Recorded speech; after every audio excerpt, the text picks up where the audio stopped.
Tonight, according to the Washington Post, the FBI investigation has identified a significant person of interest as a current White House official. The Post did not offer a name, but says the person is a senior White House advisor who is close to the president. Brooke, Hannah.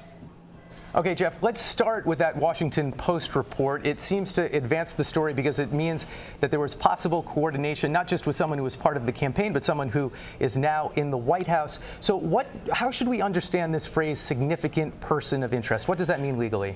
Well, listen, keep in mind that a lot of the people who are in the White House also worked on the campaign, but legally this is just another potential concern really for the White House as this gets closer to people in the inner circle of President Trump.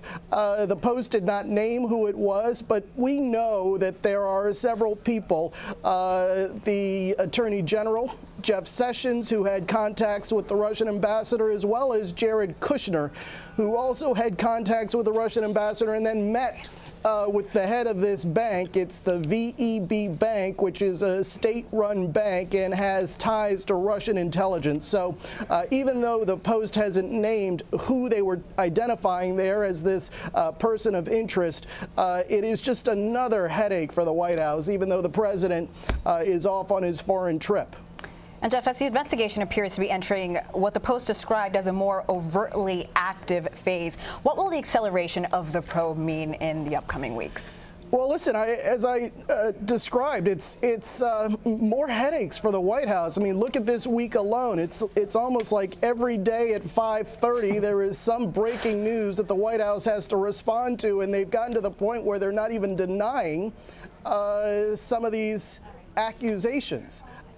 And so this is just another headache for the White House that has had to deal with so many of them. But what I know in talking to some of my intelligence and law enforcement sources is that some of these leaks are the result of people who are former intelligence officials, former U.S. government officials, who before they left office had details of this Russia investigation, because it was happening over such an extended period of time that there were a lot of people in the Obama administration who were concerned about these contacts that they were seeing between people connected to President Trump or claiming to be connected to President Trump and Russian operatives / officials. And Jeff, we've seen in not just the Post story today, but a New York Times story, a McClatchy story, the investigation accelerating, seeming to expand to maybe cover financial concerns. A possible cover-up was the McClatchy story.